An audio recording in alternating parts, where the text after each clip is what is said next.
জীবনে এই ভুলগুলো কখনো করবেন না।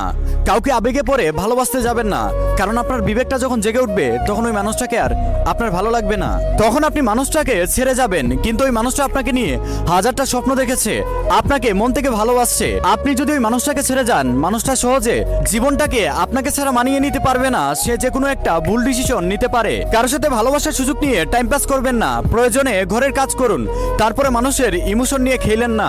কারণ একটা মানুষ যখন কাউকে ভালোবাসে তখন ওই মানুষটা তার ভালোবাসার মানুষটাকে নিয়ে হাজারটা স্বপ্ন দেখে, কিন্তু সে যখন বুঝতে পারবে আপনি তার সাথে টাইম পাস করেছেন, তার বিশ্বাস ভেঙে দিয়েছেন, তখন ওই মানুষটা পৃথিবীর কাউকে বিশ্বাস করতে পারবে না। পৃথিবীর সব মানুষকে তার কাছে বেঈমান, প্রতারক মনে হবে।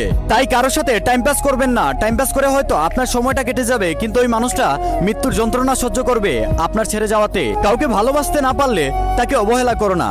তাকে অবহেলা না করে তার জীবন থেকে তুমি এমনভাবে চলে যাও যেন সে তোমার চলে যাওয়াটাকে অনুভব না করতে পারে। কিন্তু তুমি যদি তাকে বিভিন্ন অজুহাত দিয়ে অবহেলা করো, তার প্রতিটা দিন কাটবে ভয়ঙ্কর ভাবে, সে অনেক কষ্ট পাবে। তাই কাউকে ভালোবাসতে না পারলে তার জীবন থেকে সুন্দর করে চলে যাও, অবহেলা না করে। কারণ তোমার ওই অধিকার নেই কাউকে ভালোবাসতে না পারলে অবহেলা করার। কাউকে মিথ্যা স্বপ্ন দেখিও না, কারণ স্বপ্ন ভাঙার যন্ত্রণা যার স্বপ্ন ভেঙেছে সেই একমাত্র জানে।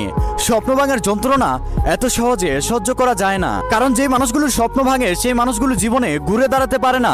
নতুন করে জীবনে তারা সুখে থাকার স্বপ্ন দেখতে পারে না। তাই কাউকে জীবনে মিথ্যা স্বপ্ন দেখিও না। যদি তুমি তার স্বপ্ন পূরণ করতে পারো তাহলেই তাকে স্বপ্ন দেখিও।